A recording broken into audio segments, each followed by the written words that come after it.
48절까지의 말씀 우리 한 목소리로 합독하도록 하겠습니다. 그들은 여호와께서 멸하라고 말씀하신 그 이방 민족들을 멸하지 아니하고 그 이방 나라들과 섞여서 그들의 행위를 배우며 그들의 우상들을 섬김으로 그것들이 그들에게 올무가 되었도다. 그들이 그들의 자녀를 악귀들에게 희생제물로 바쳤도다. 무죄한 피 곧 그들의 자녀의 피를 흘려 가나안의 우상들에게 제사함으로 그 땅이 피로 더러워졌도다. 그들은 그들의 행위로 더러워지니 그들의 행동이 음탕하도다.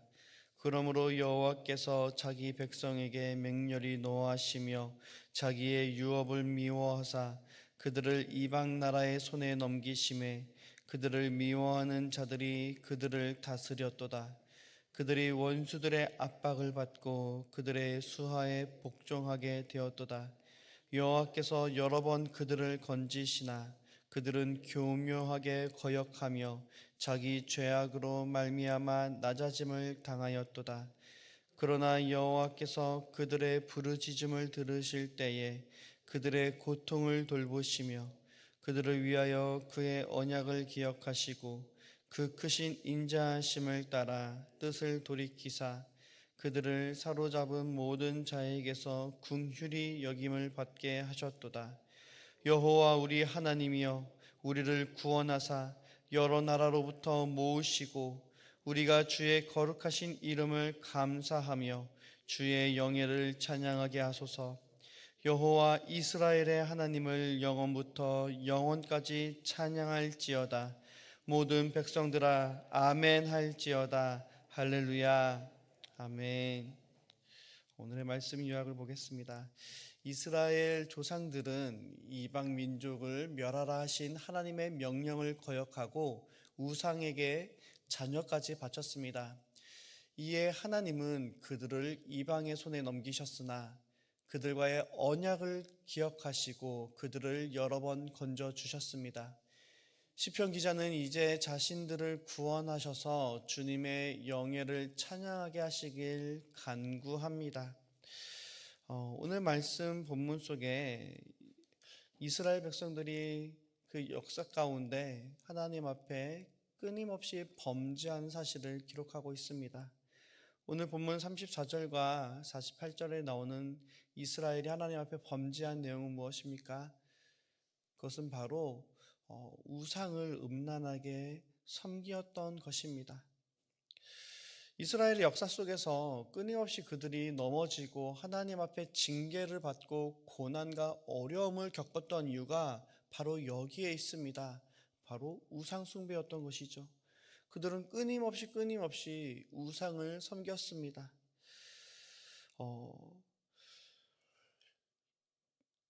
내용을 관찰하도록 하겠습니다. 이스라엘 백성이 죄와 단절할 수 없었던 근본적인 이유는 무엇입니까?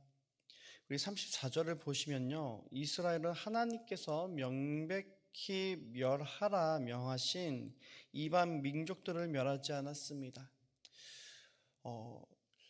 그들은 이방 민족을 멸하지 않았던 것은 단순히 실수나 착오 때문이 아니라 하나님의 명령에 대한 명백한 불순종이었던 것입니다.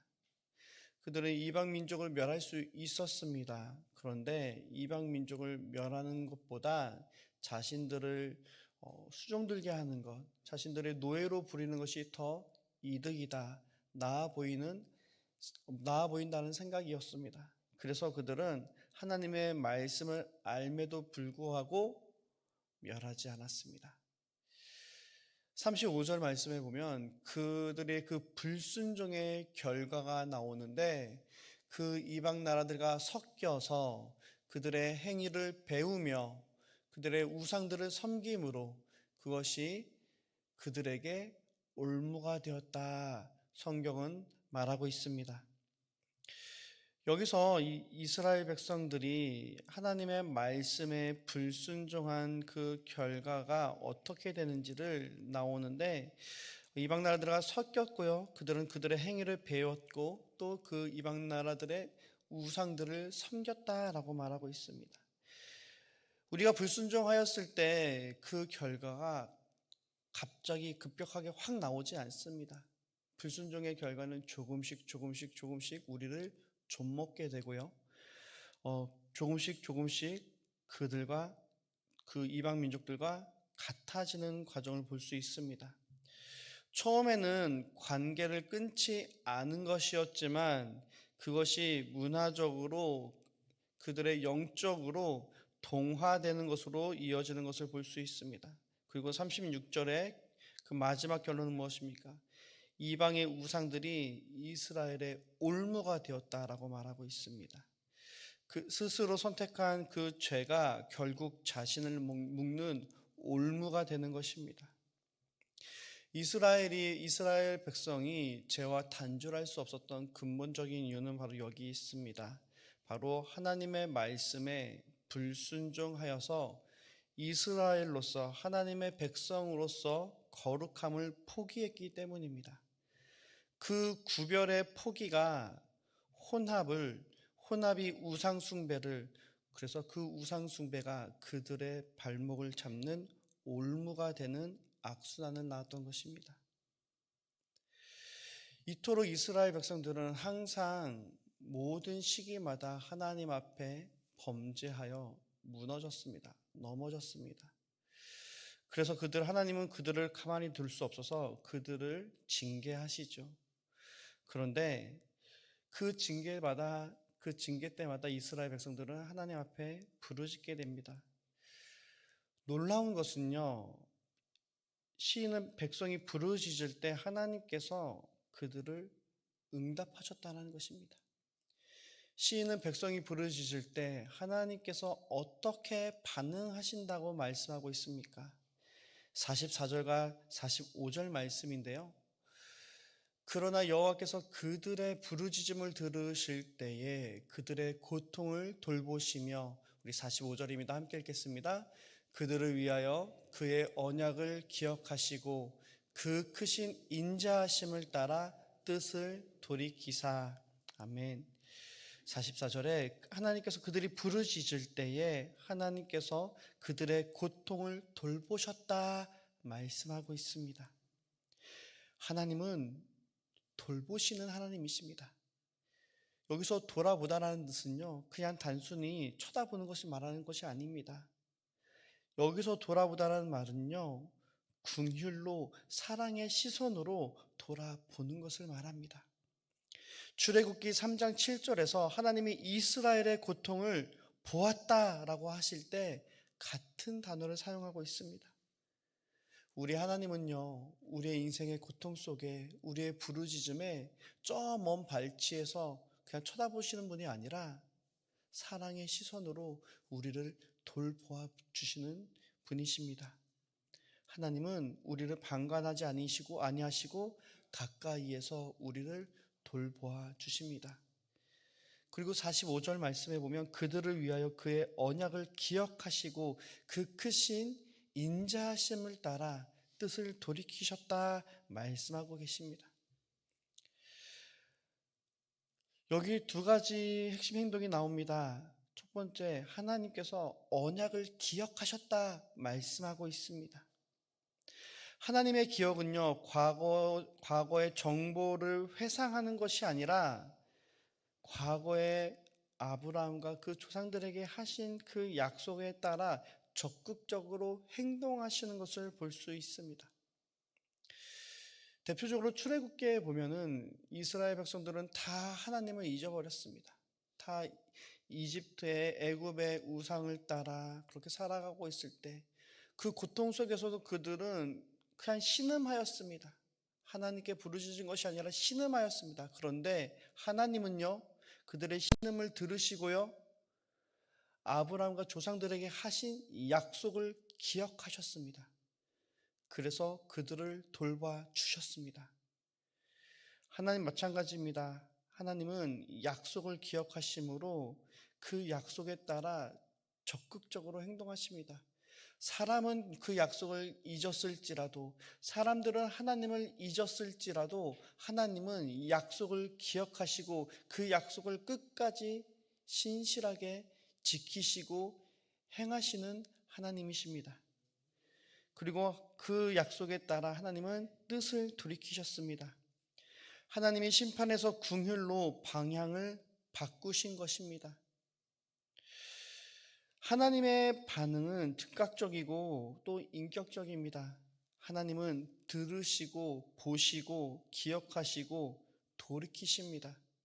그리고 그 돌이키심의 근원은 이스라엘의 자격, 행동, 노력이 아니라 하나님의 신실하심, 하나님의 그 크신 사랑에 달려 있는 것입니다. 오늘 이 말씀, 이 내용을 한번 묵상하길 원합니다. 하나님께서 백성의 죄악에도 불구하고 그들을 긍휼히 여기신 이유는 무엇입니까? 시편 106편 전체는 이스라엘의 반복적인 죄악의 역사를 서술하면서도 그 중심에 하나님의 흔들리지 않는 사랑을 말하고 있습니다. 우리 아까 방금 보았던 44절과 45절 말씀, 그러나 여호와께서 그들의 부르짖음을 들으실 때에 그들의 고통을 돌보시며 그들을 위하여 그의 언약을 기억하시고 그 크신 인자하심을 따라 뜻을 돌이키사. 45절의 답은 명확합니다. 그의 언약과 그 크신 인자하심. 하나님의 긍휼히 여기신 이유는요, 백성이 진정으로 회개하고 돌이키고 막 하나님 앞에 부르짖고 거룩하게 살려고 노력했기 때문에 하나님이 돌이키신 게 아닙니다. 43절 말씀에도 보면은요, 그들은요 그 징계 속에서도요 하나님이 여러 번 그들을 건져주셨지만 그들은 그 징계 속에서 어떤 행동을 보입니까? 철저한 회개가 아니라 교묘하게 거역했다 말합니다. 교묘하게 혼나지 않을 정도로 악을 행했다는 것이죠. 이 말은 뭡니까? 근본적으로 죄악을, 우상을 내려놓지 못했다는 것입니다. 세상에 자랑하고 있는 그 화려함, 세상에 말하고 있는 그 권력, 명예, 쾌락, 그 모든 것을 온전히 깔끔하게 하나님 앞에 내려놓지 못했다는 것입니다. 그래서 적당히 순종하면서 적당히 세상의 것을 누리려고 했다는 것이죠. 이스라엘은 자격이 없었습니다. 그리고 우리 또한 자격이 없습니다. 우리의 노력으로, 우리의 자격으로 하나님의 사랑을 누릴 수 없습니다. 그런데 무엇이 하나님을 돌이키게 하셨습니까? 바로 아브라함과 맺으신 언약과 그 언약을 끝까지 지키시려는 하나님의 언약적 사랑이었습니다. 이 긍휼함은요, 단순한 감정이 아닙니다. 그것은 언약에 근거한 의무적 사랑이자 상대가 그 언약을 파기해도 하나님께서는 파기하지 않으신다는 일반적인 사랑 신실함입니다. 호세아 11장 8절에서 9절에 하나님은 배반하는 에브라임을 버리지 못하시고 내 마음이 뒤집혔다라고 하나님께서 애통하십니다. 하나님은 우리를 애통하며 우리를 바라보십니다. 그리고 적극적인 사랑으로 우리를 돌이키시고 우리를 건져주시는 분이십니다. 이것이 복음의 시작입니다. 하나님께서 이 낮고 낮은 이 땅에 오셔서 이 먼지보다 못한 우리의 모든 죄와 모든 수치를 짊어지시고 십자가에 달려 죽으신 그 사건은 우리가 잘했기 때문이 아닙니다. 우리가 하나님께 부르짖었고 하나님을 찾았기 때문이 아닙니다. 우리는 교묘히 하나님 앞에 거역하고 그 범죄하는 죄인들이었지만 하나님은 우리의 연약함을 아시고 우리에게 행하신 그 약속을 기억하시며 하나님은 신실하게 성실하시게 사랑으로 이 땅에 오신 것입니다. 그 하나님의 그 사랑이 있기 때문에 우리가 나음을 얻고 씻음을 얻고 하나님의 자녀가 될 수 있는 것입니다. 사랑하는 귀한 성도님들, 오늘 이 시간 그 하나님의 그 사랑을 온전히 바라보며 나아가실 수 있는 저 여러분들 되어지기를 원합니다. 이 말씀을 우리의 삶에 적용하기 원합니다. 오늘 나의 삶에서 내가 끊어야 하는 올무는 무엇입니까? 하나님의 그 사랑 앞에서 우리가 결단해야 될 것이 무엇입니까? 끊어내야 될 것, 우리가 벗어버려야 될 것, 우리가 포기해야 될 것, 하나님의 크신 사랑 앞에 온전히 끊어낼 수 있는 저 여러분들 되어지기를 원합니다. 또 한 가지, 하나님의 변함없는 사랑 앞에 오늘 내가 결단해야 될 내용은 무엇입니까? 내가 회복돼야 될 모습들, 회복돼야 될 헌신과 회복돼야 될 그 거룩의 모습들은 또한 무엇입니까? 나를 사랑하사 자기 자신을 십자가에 버리신 예수 그리스도의 그 은혜와 사랑을 붙드심으로 끊어내야 될 것은 끊어내고 회복해야 될 것을 회복하며 나아가실 수 있는 저 여러분들 되어주시기 원합니다. 그럴 때 하나님의 크신 사랑과 그 은혜 안에 그 주님과 동행하는 믿음의 삶, 그 승리하는 삶을 살아가실 수 있는 저 여러분 되시기를 예수님의 이름으로 축복합니다. 함께 기도하겠습니다. 거룩하시고 자비로우신 아버지 하나님 감사드립니다. 오늘 시편 106편을 통해 반복해서 하나님을 떠나 우상의 올무에 걸렸던 이스라엘의 모습 속에서 우리 자신을 바라보게 합니다. 아버지 하나님, 말씀으로 분명히 경계를 그어주셨는데도 세상과 섞이는 것을 경계하지 않았고, 아버지, 작은 타협들이 지금 우리를 묶는 올무가 되었음을 고백합니다. 아버지 하나님, 크신 은혜와 그 사랑의 하나님, 그 크신 은혜와 그 사랑을 깨달아 알게 하여 주시사 아버지, 우리의 마음, 우리의 중심이 다시 한번 주님 앞에 돌아갈 수 있도록 우리를 인도하여 주시옵소서. 주님의 십자가의 크신 사랑과 은혜 앞에서 우리가 끊어내야 될 것은 예수님의 십자가의 능력으로 끊어내게 하여 주시옵소서. 우리가 포기하고 버려야 될 세상의 헛된 우상들을 다 멀리하고 벗어버릴 수 있게 하여 주시고, 예수 그리스도 안에 그 거룩함이 회복되어짐으로 하나님의 자녀로서 존귀한 믿음의 삶을 살아갈 수 있는 은혜를 허락하여 주시옵소서. 감사하며 계신 예수님의 이름으로 기도드리옵나이다. 아멘.